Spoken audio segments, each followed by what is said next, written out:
Well, good evening, gang, and welcome to It's All About Arts. My name is Glenn Williams, and I'm your host. And to my right, almost forgot, to my right and to your left, actually, in the studio here with us is Amanda Lamoureux Smith. Oh, you got it. How'd I do? You got You know, it's it only finally. taken me a month, 2 months. We're coming to you live, gang. Why don't you give us a call, please, if you'd like. We're at 617-708-3290. But if you happen to be listening to us on our radio broadcast, WBCA 102.9 on your FM dial, thank you for tuning in and spending some time with us. If you're driving down the Jamaica Way or if you're running around the Jamaica Pond or in the Arboretum, thank you very much for tuning in with us. We really do appreciate it. How are you doing? Good. How was your week and weekend? My weekend was good. Did you do anything exciting? You went to the Patriots game. Yeah, miserable. Miserable. I was like, I forgot that we were watching the Peaches. I was like, what's going on? I know. You know what happened to me? I was very honored and pleased. The cats out in Rosendale asked me to be the on the street interviewer for the Rosendale Day Parade. When? Yeah, I was yesterday. Cool. And so it was a great parade. Congratulations! It was a lot of fun, and it was quite an honor to do it. I got to interview all the politicians and all that so stuff cool. for the broadcast. But I taped the Patriots game. And then I, did everything I could possibly do to make sure I didn't hear the score or anything. And I got home, squirreled myself into my little man cave and potato chips and everything. I don't watch the game, and oh my God. What is happening? What happened to those bums? Oh, you should have heard me. It was terrible. If they heard the things I was calling them, they would. Everyone was. People leaving early. But it was a great weekend. We had an awful lot of fun out in Rosendale. It rained a little bit on the farmers market. We got damped. Oh, the weekend was awful. Got damped, and then the parade on the next day, which was great. It was a great parade, Rosendale 41st Parade, and like I said, it was lots of fun to be involved with the Boston Neighborhood Network crew. Right. The whole crew was out there running the cameras and all of that jazz. And I was the Wilford Brimley guy out on the street, asking people what they thought of the parade. So it was fun. It was fun to do. Yeah. The other thing that I did is I have to say thank you to a lot of people out there, because there was a benefit that I hosted on Saturday night, which was a friend of ours who has bad case of diabetes, lost both of his legs, and he's a musician, great friend, Rick Gogan, sorry, and he's a big cat in the open mic thing in different coffee houses. I used to do open mics. Really? Not that I can sing that well, but I really enjoy music because I've never been taught, so I was taking classes and I got up on stage a bunch of times, and I might have embarrassed myself, but I can work the stage. I just can't sing extremely well. But what's surprising with that? I was more confident than the people who could sing way better than me. Well, you know what it is I think it's an opportunity for people to workshop their material, is one of the things it is, and it's also a chance for people to get involved in a non-judgmental atmosphere where they can get up and sing. Yeah, which is where I. But I'll tell you, for the benefit for Rick, we put about 30 performers up. And we had there was an auction and all of that kind of stuff. And I want to shout out thanks to everybody that was part of that. Cool. And I got to host that, and it was always, I always have a lot of fun. You put a mic in my hand. And I know. We know. It's dangerous. Anything can possibly happen, and it does usually, which is kind of cool. What else is going on? I'm going to weekly ask you. I'm going to keep bringing up your work, and I want to know how many hours you spent on your. I need to be better about that. So you're new at this thing. I know. And I just want to. If I pester you enough, you're going to. I think you're right. You're going to work. I've been so exhausted the last couple weeks because I started a new job and the commute, and I'm just trying to get my schedule down and make sure I'm managing my time correctly. But I think going to Operation Smile on Saturday will get me more inspired. Yeah, because there's going to be a lot of a lot of things going on there where there's going to be a lot of local artists that are going to be Right. displaying their work, and I guess they're going to be auctioning it off to raise Correct. some funds for them. Yes. Sounds like a great thing. Is there a website that people can go to get more information on that? Operation Smile. OperationSmile.com. Google, I think yeah. it is. Google that, and I think that they can get you some Or information. you can reach out to us and we'll connect you. Yeah, give us a shout at our Facebook page, and maybe we can get you some of that information. I'm probably going to hear about that. Sorry. WBCA 102.9 on our FM dial has, some great rules. The FCC, they do all kinds of great things around the area and stuff. And I'm working very, very hard at making sure that I abide by their rules. And because I've listened to our show on the radio a number of times, and it's not bad. It's very entertaining, and I think that we're fulfilling a need. I agree. Talking about the arts. And also giving people a platform to speak about their work and to Right, and I think that's form important. a community for the arts. I know that it's not a visual media, but I think it gives us an opportunity to like I say, the mission of the show, which has been forever, is an opportunity to meet the artists. Right. Creates a dialogue. Create the dialogue, and I think that we're gonna be able to do that. It's been a while. We've been doing it. This is our 18th season, and I think that And the best one yet. And the best one yet. That's what I keep hearing. Yeah. From you. Yeah. And that's okay. Yeah. But before we go along much further, I do want to make sure that I say that we're pleased for our affiliation with the Great Boston Main Streets program. Boston Main Streets is a supporter of Boston Neighborhood Network here and a supporter of this program, and I want to thank them. And they do some great things around the city, help to redevelop some of the areas. It's a great concept. What they do is they take people who live in the community around the businesses and help to revitalize those businesses. So we want to thank them for their support of our program. Yes, for sure. The other thing I want to talk about is this building that we're in. BNN-TV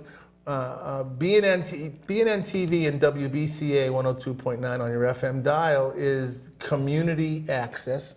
It's the place where people get an opportunity to come and talk about their mission statement if they're a nonprofit. This venue here that we're in right now is the opportunity for people to come in and talk about their mission statement, bring in some guests to talk about what they do and all of that jazz. And there's the other station on the other side of the dial that on channel 23 that where people sign on to become members. And they get to learn how to do Final Cut Pro, and they learn how to operate these amazing cameras, which, by the way, some of the greatest interns around the city are here, working behind our cameras. Thank you very much, guys.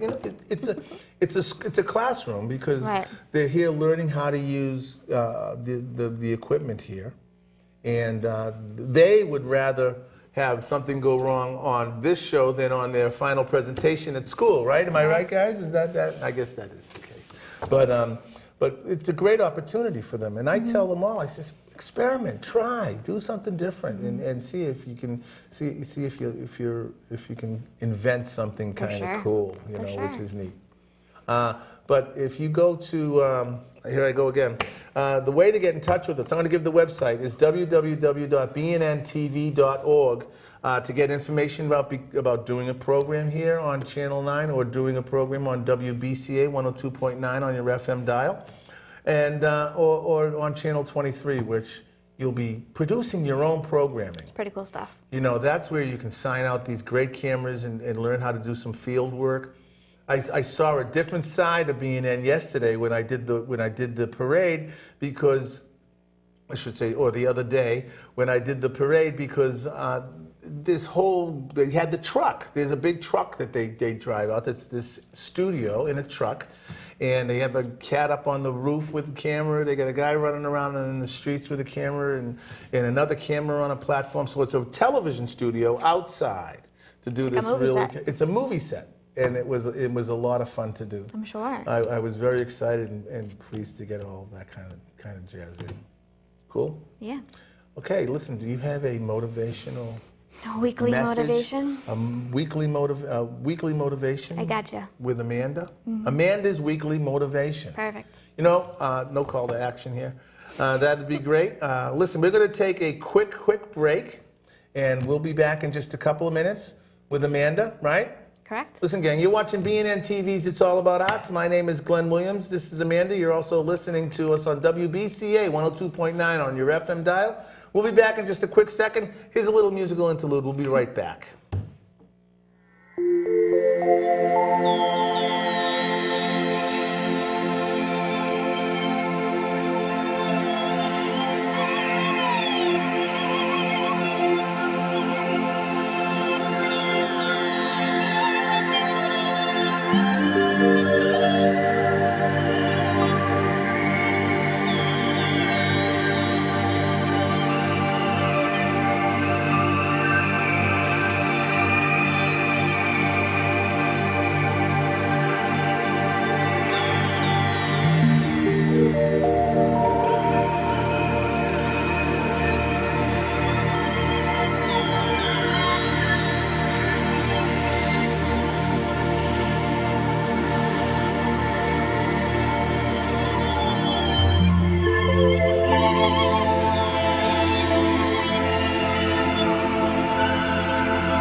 Welcome back, gang. Thanks an awful lot for hanging in there with us. You're watching BNN-TV's It's All About Arts or listening to us on WBCA 102.9 on your FM dial. Listen, I want to let everybody know that if you want more information on our programming, you can see us at our Facebook page. If you go to our Facebook page, it's called It's All About Arts with the number 1, or to our YouTube stage, which we're still under negotiations on. That's again, It's All About Arts. Please go there and check us. We'll see. Listen, what we have now, though, it's time for our Amanda's weekly motivational moment. We'll turn it over to Amanda. Amanda, it's you. Hi guys, thanks for tuning in to another episode of Weekly Motivation. I hope everybody had a fantastic weekend, even though it was very rainy. So the quote for today has both a literal and a figurative meaning. So they spell out fear, F-E-A-R. So technically 2 meanings, right?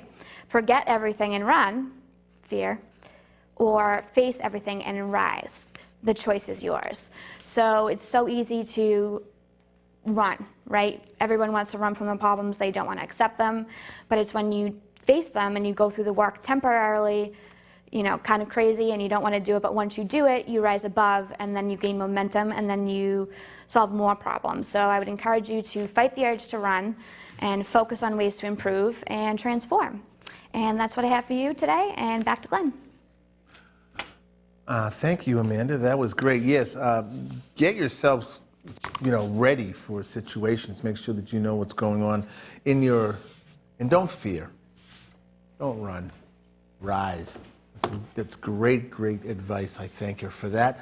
But right now, it's my great pleasure and honor to introduce you and welcome to the set. It's really great to have you here.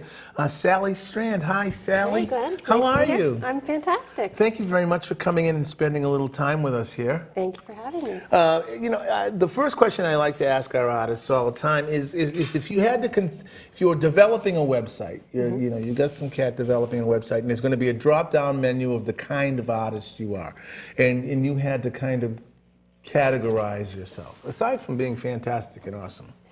But you had, landscape, is it photography, is it sculpture? What would you put yourself as? I am an abstract oil painter. Okay, great. And how long have you been doing that? Has it always been abstract oil? Yep. That's Well, great. actually, I started out in acrylic years ago as a hobby. I started as just very, small hobby about 8 years ago, and have only been painting full time for 3 years now. Really? Yep. What motivated you to take it more? I don't want to say more seriously. I guess. Well, yeah. What motivated you to take it more seriously? I think that my last job, I was working as a medically supervised weight loss counselor at a weight loss center, and there was no creativity. It was a fantastic job, but no creativity at all. And I think that sort of made me want to go back to my creative roots. Right. Well, you have creative roots, don't you? I do. There's a lot of creativity and fine artistry in your family. My father and my uncle were both artists, Yeah. and my mother was an interior decorator. Yeah, but it took you a little while. It took till, what'd you say, 8 years ago? So you were like 20 or something, right? You changed. We'll go with that. We'll go with that. You decided that you wanted to kind of career change a little, or did it take a little while before you kind of said, I can get this. I can get this. It did. I started off as a pastry chef, That's and then I became a dietitian, and now an artist. from sugar. Okay, no, I understand that transition. I'm glad you took it. Yes. When you're working, we're going to see some of your work, and I saw some. Boy, it is beautiful work. Thank you. How long does it take you to go through the process of creating one of your pieces? That's sort of a tough question because it's oil. It takes a long time to dry. So I'm Yeah. usually working on, about 10 paintings at a time. Really? Mm-hmm. Do you have to let a layer dry first before you can add something onto it, or do you kind of relish that blend of what's going to happen? There's a mixture of that. So there's some of that, and then once it gets really wet, you can draw on other things and transfer it, because I use oil sticks. Okay. Where that's the pigment is suspended in beeswax and linseed oil. Yes. So you can do a little transferring, but then if it's really, really wet, you do have to let it sort of set up, Yep. or you're just going to get mud. And oils take quite a long time. I hope do. you're in a well-ventilated space. Yep. Do you have a dedicated space to work in? I do. I live in a live-work studio space. Oh, that's great. Okay, that's cool. Is there a little gallery there too? There is, actually, on the first floor. That's awesome. Where is this place? It's at Lincoln Studios in Waltham Oh, on Moody Street. Oh, that's great. Yeah, so you're committed. I'm committed. Well, that's fantastic. You said you work on about 10 pieces at a time. Do you set an atmosphere for yourself in your studio? Is there some Bach or some James Taylor in the background while you're working? I listen to mostly music from WERS, Okay. so I like sort of alternative music, and I just sort of get lost in the music, and I don't like to paint sort of from my head. It paints from the heart. So, Right. You get into the zone. Well, let me ask you this. Do you find that sometimes when you return to a painting that maybe there's something that's changed in the mood? And maybe, let me start that question by asking you, how much preparation do you do before you start a piece? Do you think it through? Do you kind of map out what you're going to do? Or is it a complete adventure? It's a complete adventure. Really, that's fantastic. Yes. That's And, exciting. I like to say that the paintings talk to me. So as you're getting into it, and they sort of talk to each other. Right. So the paintings that you're working on, they might have sort of a similar color palette or similar movement. So you'll find there's a series happening? A little bit, and then then when they shift, because it's not always the same 10 paintings that I'm working on at the same time. Right. That's fascinating. I think that's great that you can work on that many pieces at a time and kind of not get lost in the translation between pieces. And I've got to have the exact same thing going on. Because I actually work faster because I'm in acrylics. Right. Oils really do kind of restrain you as far as being able to let that painting shout that I'm done. Yes. How do you do that? Well, sometimes I just, you might have a day in the studio where you think everything you painted was horrible, and then you come back the next day and you think that somebody was in your studio because you love everything. So sometimes you just get frustrated and you need to take some space and then look at the paintings with fresh eyes and see something else. And then sometimes if I don't know, I guess I get to a point where I'm not sure if it's done or not, and I just let it sit. Do you Percolate. say at that point, if you're not sure, stop? Yes. Yeah, because then come back to it later and let it talk to you again? Yep. Are you the kind of disciplined artist that can say, look, I got an hour and a half this Saturday afternoon, I'm going to go into the studio and work? Or is it something that kind of you have to be struck by lightning? No, I like to go at least 3 days a week into the studio. An hour and a half doesn't really seem like enough time because... I just pulled that number out of my head. Well, I tend to, if I have a deadline at the end, at some point, that's Book tough. a show, right? I have to set an alarm because you can get lost. Book a show so you can get it done. You've got something coming up, don't you? Where you're going to be showing pretty soon? I do. I have 3 pieces. The Masterpiece Gallery is going to be at the Design Center. They have a pop-up gallery, and I have a couple pieces in that. Where's the Design Center? The Boston Design Center down by the waterfront. Oh, yes. Okay. Yep. Beautiful down there. Yeah. And so it's a fun little pop-up gallery. 2 days. It's going to be Wednesday and Thursday from 9 to 5. You told me a very touching story about you sharing a wall with your father's work at one point. Excuse me. And your father has gone to his reward and never really knew you as an artist. It's true. And you talked about that you kind of had a piece hanging in the same place that he was hanging. Can you talk a little bit about that experience? That's very, very touching. Yes, so my father was a baseball artist, and he has, my stepmother curated a show of his work at the Nashville Library, and it's up running through the end of December. And so we have one of my uncle's pieces in this show as well, great. and then one of my pieces. And so when I was there for the opening, it was really moving to me because my father never knew me as an artist. And when he was around, I always loved his work, but I didn't connect to it as much as I do now that I am an artist. So it was very touching. Well, now that whole aroma of the paint and that whole atmosphere of the studio, you're beginning to share that experience and stuff. That's a fantastic story. You brought some pieces for us to look at, right? I did. Think we can take a look at some of those? I'd love to. That'd be great. Yeah, let's see what we got. I'll put my glasses on. Tell me about this. Well, this is great. This one is called Faraway Places, and I actually just sold that to a good friend of mine, so I'll be happy to see it in her house. How big is this piece? This piece is 30 by 30. Okay. In this piece here? This piece is called Impact, and this is one of the ones that's going to be at the Design Center. Okay. That's a big one. That's 40 by 48. Do you like working in large pieces? I do. I work as small as 6 by 6 to as big as the 40 by 48 is my biggest piece so far. Okay. So. Well, Matt's going to love this question. What do you use for to apply your paints with? Are you using a palette knife here and there? And Well, actually, the similarity between painting and doing pastries is I use a lot of the same tools. Ah, that's great. That's I don't awesome. usually use brushes. I use squeegees and scrapers. That's fabulous. Yes, fun. That's great. I love it. I love it. Now, oh my. This one is called Jumping Through Hoops, and that's actually on display now at City Hall. So it's sort of an really? appropriate title. That's great. You're up in the Chambers area. Yeah. That's great. That's a nice little gallery. That's beautiful. That's great. And this one is called The Last Waltz. To me, there seemed like a lot of movement in it, so it felt like a dance. Yes, I see it. Beautiful.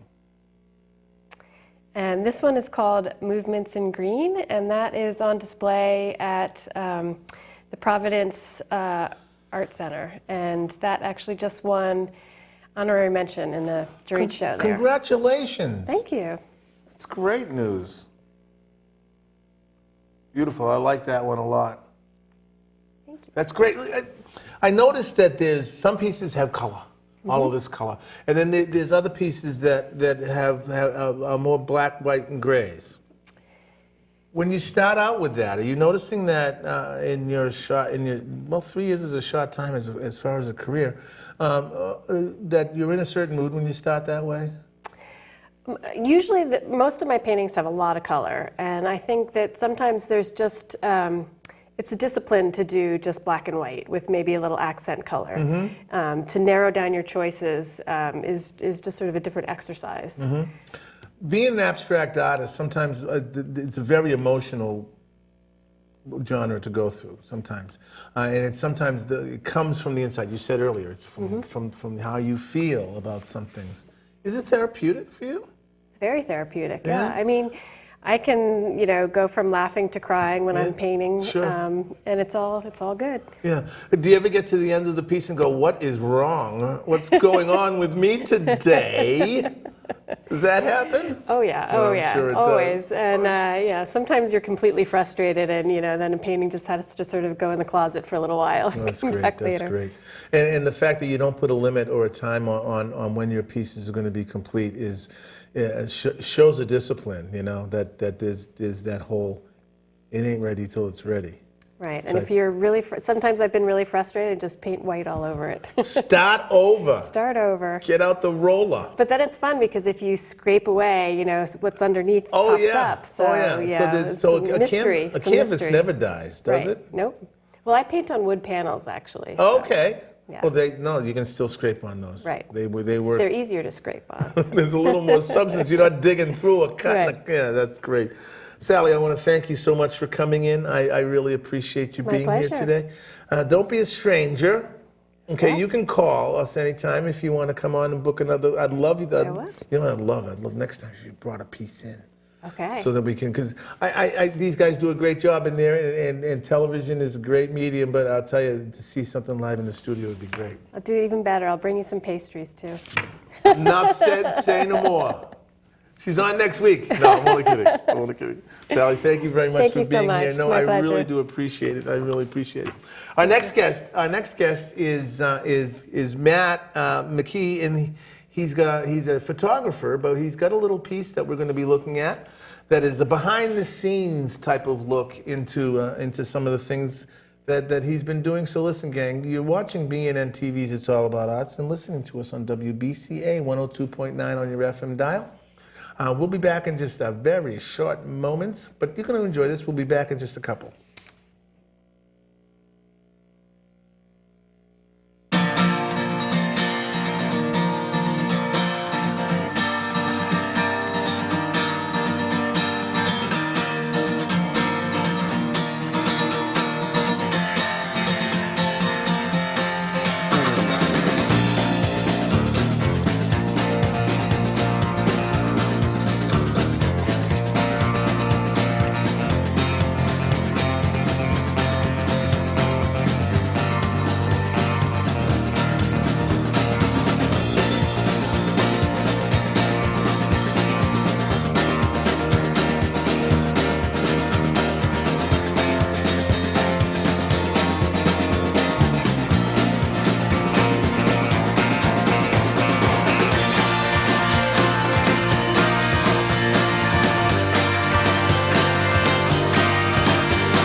Well, welcome back, gang. That was great. I really enjoyed that whole scene, that whole the behind the scenes of making of creating, being creative, and I think it's really great. I do want to remind everybody that you can get more information about us if you go to our Facebook, at our Facebook page. If you go to your Facebook page and put in "It's All About Arts" and the number 1, that'll get you right to our Facebook page with all the kinds of great information about different artful things that are going on around Boston and New England. And also, I wanted to also remind people that we are streaming live on not on WBCA, but on BNN-TV. If you go there, you can get some more information on how to view that on their website. But right now, it's a great pleasure and my great honor to introduce you to the creator of that last piece that we were watching. Great photographer and old friend. It's great to see you, Matt McKee. How are you, buddy? Great to be back. Thank you for coming back. It's always good to have past guests come back and reminisce a little bit about our last visit, which was fun. Yeah. How's everything been? Busy. Always Great. got things going on. Talk to me a little bit about what we just saw. What were we watching there? That's a piece that you edited and put together, right? Yeah, well, it was shot by a friend of mine, Michael Swerven, and I did the edit on it. But it was I had the opportunity to create a new piece called Honeydew, which is part of my Sweet Blast series.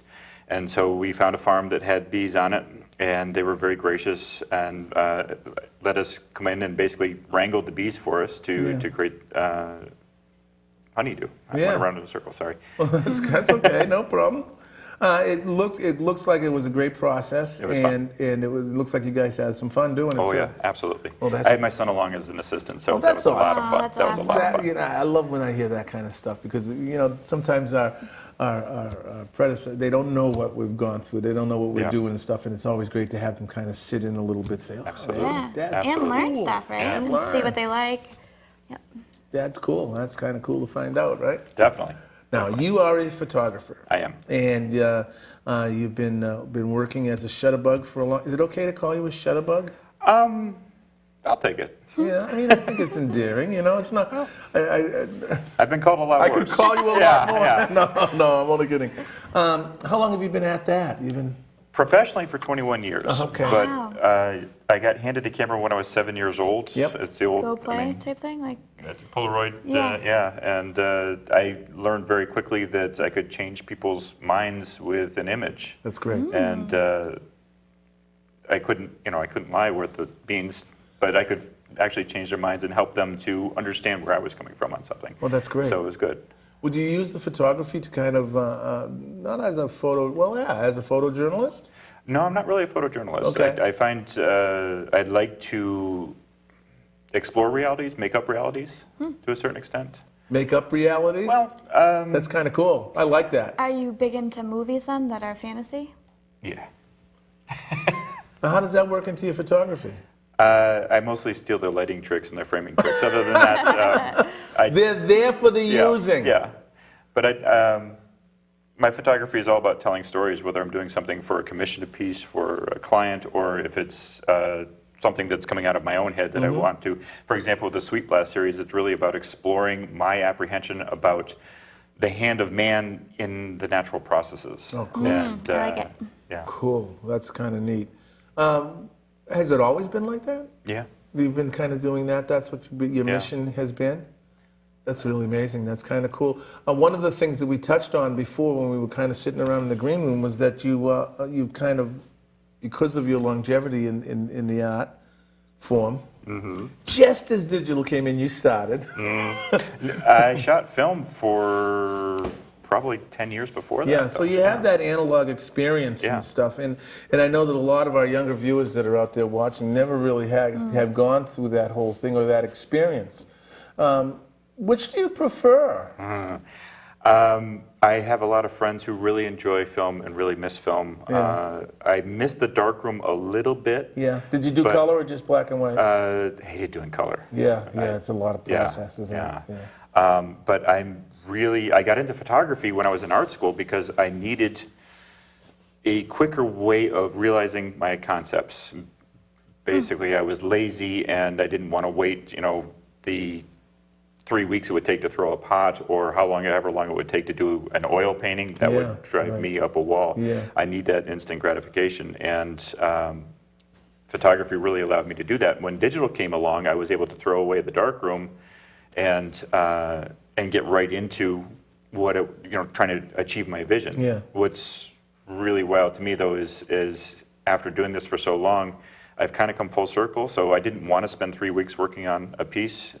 Honeydew, in order to set up all the pre-production and pre-visualization and getting the crew together and finding the location, was about a 2-month process Yeah, yeah. before we got there. And there was another 6 hours in the darkroom or in Photoshop working on finalizing the Do final you image. use Photoshop on your stills? Every image. Well, Ansel Adams spent all his time in the darkroom, and Yeah. his work was realized in the darkroom. Right, I right. mean, he did Oh, there technically were sheets perfect. thrown away. Oh, yeah. Oh, there's no question. There were technically perfect negatives, but they were not the final process. It was getting to that final print that had all the tones that he wanted and all the emotion he Jeez, wanted. you know, I never really looked at it that way, and you're right. That whole processing part of black and white of film is not just hit and miss. There Yeah. are. You don't go to Photomat, do you? And No, get no. what you want. No. You know. And- Well, it depends on how loose your definition of what you want is. You know, if Good you're- point. Yeah. I think that with the digital age and with all the technology that's crammed into these cameras or into the phones even, you can get something that looks kind of exciting.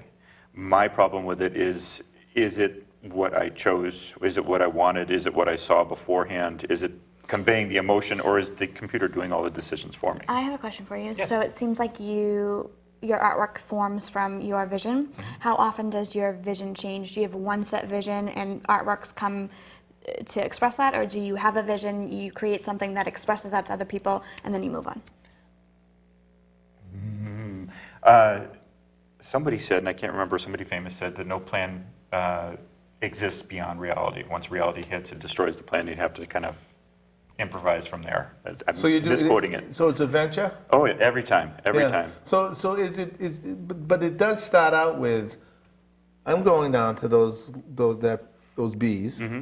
and I am going to take this. This is what I'm imagining. I could see the golden color. I could This is see what I the want. juxtaposition with the hand grenade. I could see the bees coming around. I didn't realize the bees were going to be landing on me. I didn't realize that the honey would not You didn't do enough cooperate. research, did you? They were going flying past, zipping past you us. can hear them. Adds a whole new element. Oh yeah, it was some adrenaline going, but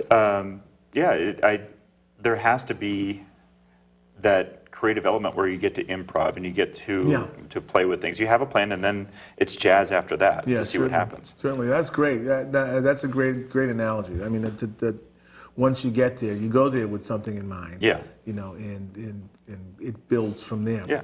Do you have a point and shoot? Only the phone. Only the phone, Yeah. which is a nice tool. Yeah. I mean, it does work nowadays. I take notes on it mostly, or do the social Do you? media. I think it's gotten a lot better for the instant memories of the event. Like I had my birthday party actually this past weekend. Happy birthday. Thank you. 40, right? Yeah, we'll go with that. No, actually, I'm very proud to have turned 50. 'cause Yes, I feel congratulations. That's great. very strongly about where I am right now. That's good. I'm in a I good feel place. the same way. I just turned 31, but last year. Happy birthday. Oh, last year. Yeah. Well, now I'm 31, but Okay. you know, I'm entering the 30s, and everyone was like, "How do you feel about it?" I'm like, "Wisdom," you know. And Yeah. My 20s were not so hot, so I feel pretty good about 30s. You know, you gotta have, 30. you gotta have It's a all good, an yeah. evolution. Can you remember back that far? Hey, It's a little rough. It's a little It's a rough. little rough.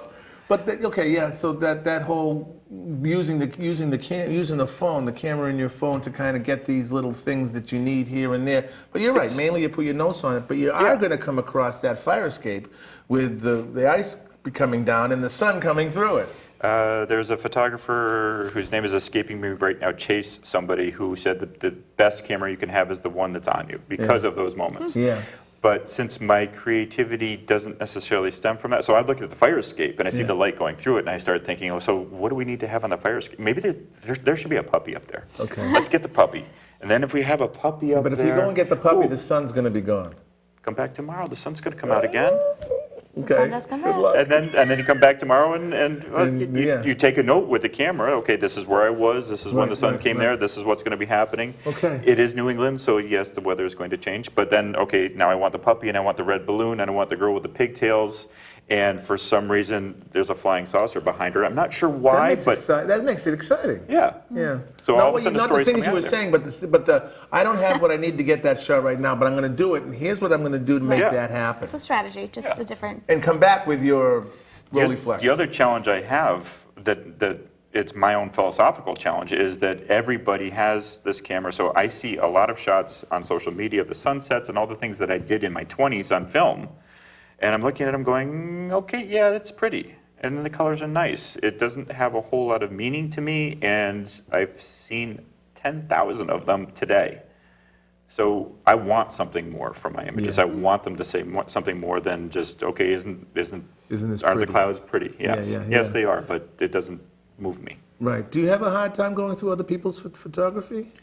Yes, Are you very desperately. critical? Yeah. Well, I have a lot of people come up to me and say, "What do you think of my photograph?" And it's okay. Do you want me to be Honest. technical? Do you want me Right. to be, exploring, or do you want me to Right. say "good job"? Because it's a very Right, pretty that- picture. It's that- good job. Right, right. But What your are you framing looking is for? What off, and your validation? Or are focus. you looking Did you for choose constructive criticism? Or yeah. Did you choose It's the good focus that you or think did the about that camera? because I do think when you're young and you're going to somebody who's older and wiser and then they shut you down, it kind of is discouraging. Yeah, and it's the challenge. It's probably for most disciplines, but the challenge certainly is that you can tear somebody apart very Real quickly quick, yeah. and not be valid. Right, that's true too. Well, 'Cause I an think you got to opinion look is at why opinion. they're asking. Yeah. Right. Yeah. I mean, it's what do they need from what you're doing? Yeah. And it's like somebody coming to the great Billy Calamancini and saying, "What do you think of this composition I've written?" Is it somebody who kind of bangs around with songs and or is this? Are you asking me, should I put this on my next album? Right. Yeah. What level are you at? Yeah. It depends on what level you're coming. Is this from. the jingle that's going out, or is this the one that you want to move people deeply? Right, exactly. And I think your answer can be motivated by that. Yeah. Yeah, that's a great song. Yeah, that's a great photograph. Ansel Adams was another one who was saying, begin with the end in mind. He was always pre-visualizing. And so whenever I'm creating an image, one of the things that I do is think about the fact that, okay, who do I want to see it? What do I want them to do afterward? How do I want them to feel? And that is going to drive, if I'm doing something for one of the commissioned pieces, so I need this person to look like themselves on their best day ever. Or I need to do this editorial shot where I need to make this person look gritty and rough, and I mean it's two different things. It may be the same model, but it's going to be two different goals. Which do you prefer? I mean, I'm going to ask a silly question, I think, here. Which is easier for you, the commission stuff where it's this is going to be the picture on the cover of the back of my book, or is it the stuff where you're saying, okay, what am I going to do with that fire escape? I would have to say it depends on what I've just spent a week doing. Really? If I've been in the studio working with a bunch of people to create something for their purposes, at the end of that week, I really would like to go spend a week in the studio working on my own stuff. Open a valve, yeah. But then at the end of that Balance. week, I start going, wow, God, I wonder, these were cool, these were fun, but I need some more input. I need some more people to play off of. Structure? Collaboration. Collaboration? Yeah. And balance, it sounds Yeah, like. yeah, definitely. I like both sides of it. I like solving for other people's problems and goals. I also feel the need to be subversive and snarky sometimes where they don't want to pay for that necessarily. You're not doing bridegrooms in tighter, please. I have friends of mine who are fantastic at that, and I don't know how they do it. I'm not that kind of a people person. Yeah. I can't sing Tie a Yellow Ribbon again either. So, Yeah, you know what I mean? Yes, You understand? Yeah. Are you the guy that brings the camera to the family events? No, not so much. Good. Yeah, Okay, I'd you rather. can separate the Good. two? Well, I can think, it's Yeah. important. It's important. I don't bring my guitar to family events where there's going to be singing and stuff like that. That's what I do over here. Right, you know, right, and I think right, that right. the family thing is different. Yeah, I don't want to be the center of attention, which is what yeah. you end up being. Yeah. We brought some pieces. Yeah. Can we take a look? Absolutely, Can we maybe absolutely, walk us be through fun. what we're looking at? What do we got here? All right. See? Let's see what they bring up. Look at you, have pants on. I do have pants on. Those of you on Facebook know what that's all about. So this is part of, so I believe all these pieces are actually from the Sweet Blast series. This one is called Here Be Dragons. And as I said, the whole series is really about the idea of the hand of man in our food supply. And Oh, goodness. it's scary what we can do, and it's scary what we should be doing and we're not doing. Right, and it's scary what we do.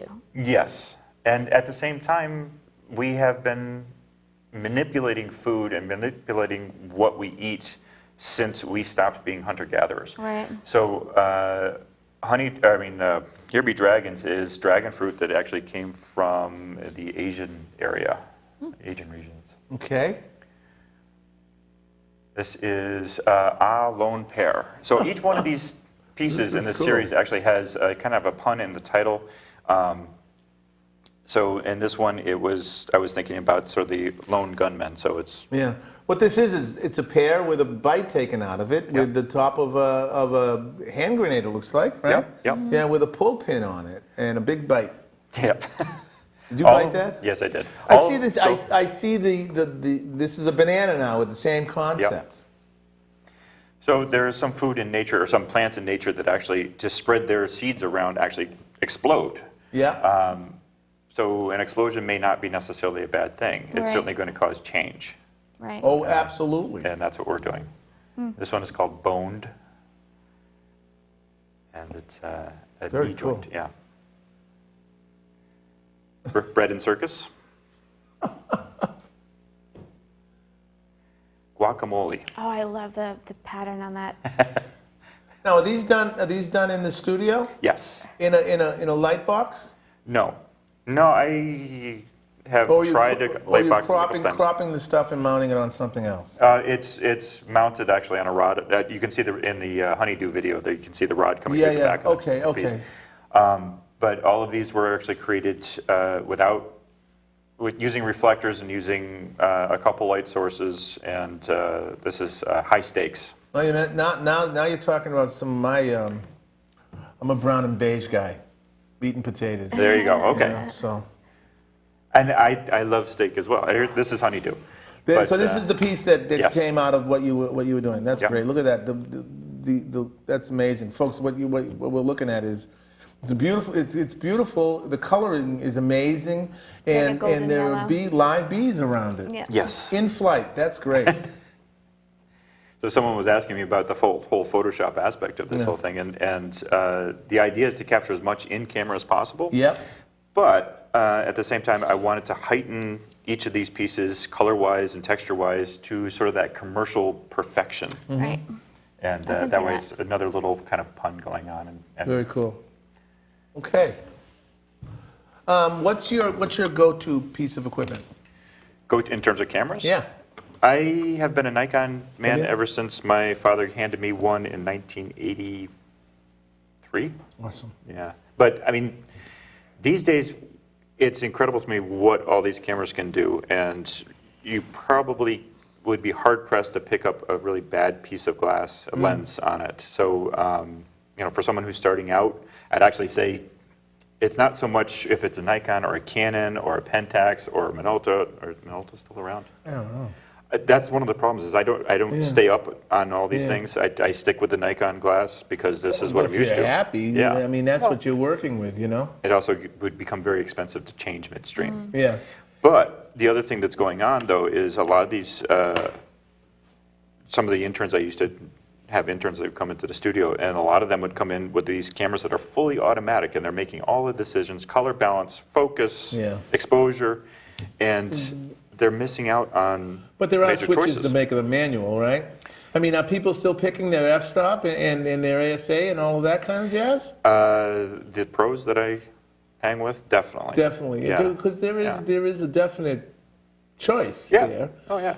But that old AF thing, and then just. Well, I'm finding I'm using my autofocus a lot more because of my eyes not focusing as fast as I would like, and not necessarily seeing. Being 50 and Yeah, all that. yeah, but it's a specific choice that under these circumstances I'm going to use autofocus. Under these circumstances, I know I want to use manual focus because I want to change where you're looking at Right, the picture. exactly. You're interpreting. Yeah, so I think it's very important that they. I think the best camera someone can get right now, if they wanted to start out, would be something that everything comes turned off. You're going to be working with your shutter speed and your f-stop, and you're Yeah. going to learn what works and what doesn't. Because that's, how to be a photographer. yeah, Yeah. what works and what doesn't. Is so Matt, you're key. showing down at the waterfront too, right? I am at the One Design Center place, Yeah. One Design Place, something like that. And how long is that going to be up? That's only up for 2 days. Get over there. Yeah. Oof. Yeah. It's going to be a great show. There's going to be a lot of also things happening in other parts around the design center. Yeah. In terms of other people having showrooms Well, open that's and an things like amazing that. place. Oh, it's gorgeous. The end. Absolutely gorgeous. You know, and I think if you go to their website, they can give you more information. Oh, on it. definitely. I was on there earlier today. Yeah. So there's all kinds of great information about upcoming things and Yeah. what have you down there. Yeah. Matt, thanks an awful lot for being here again. Glenn, It's thank good you to so see much. you. A It's pleasure. always, come back again. You know? got it. And you're always welcome to come back and spend some time. Thank you. How we doing in there? We all set here? Listen, gang, thanks an awful lot for being here with us. You've been watching us on BNN, Boston Neighborhood Network television here, but you've also been listening to us on WBCA 102.9 on your FM dial. So if you're out there stuck in traffic, thanks an awful lot for tuning in, gang. This is an opportunity, and community radio and community television is your television and your radio. So this is an opportunity and a place where you can come and listen to some of the things that are happening right in your community. So listen, get out there and do something artful for yourself, please. And like we like to say every week, please keep in the forefront of your minds our mothers, fathers, sons and daughters, aunts and uncles, nieces and nephews on foreign soil. Get out and do something artful and do it for them, okay? We'll dig you cats next week, right? Bye, guys. Okay, bye, guys. Thanks. 2 weeks.